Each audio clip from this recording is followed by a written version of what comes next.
sommes à Commune Prima et je vais vous raconter une histoire. Nous sommes dans les années 60 et il y avait à cet endroit-là le plus vilain bidonville de la région. Les ordures ménagères étaient déchargées ici et les gens qui vivaient ici s'approvisionnaient dans les ordures ménagères en triant les ordures ménagères pour pouvoir vivre. Il y avait 800 personnes à cet endroit-là. La départementalisation avait déjà 20 ans, mais on était très très loin du niveau de développement qui était espéré par les promoteurs de la décentralisation, c'est-à-dire l'objectif étant de faire des départements d'outre-mer, des départements comme les autres. Et ce qui a renforcé le caractère difficile de cette départementalisation, c'est la migration rurale. Les familles qui étaient dans les zones rurales et qui avaient un peu de mal à vivre de leur travail se sont agglutinées autour des villes et ont constitué une ceinture de bidonvilles autour des villes, pas seulement à Saint-Denis, mais dans l'ensemble de l'île. Pour prendre le cas de Saint-Denis, il y avait le centre ancien, qui était bien quadrillé, avec des maisons normales, etc.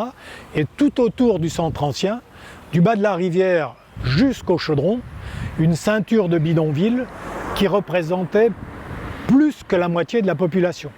Il y avait extrême urgence, d'une part sur le plan sanitaire, d'autre part sur le plan social, pour que ces gens aient un minimum de revenus, d'autre part sur le plan de l'éducation, puisqu'il n'y avait pas d'école pour tout le monde, et enfin sur le plan du logement, puisque les conditions de logement étaient détestables.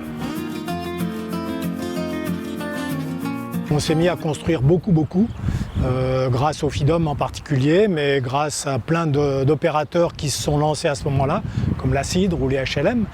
Et donc on a construit, comme ici, des immeubles en R+3, R+4 pour loger le plus grand nombre de personnes possible, les sortir des bidonvilles pour pouvoir réaménager derrière et faire sur les anciens bidonvilles des opérations de réhabilitation.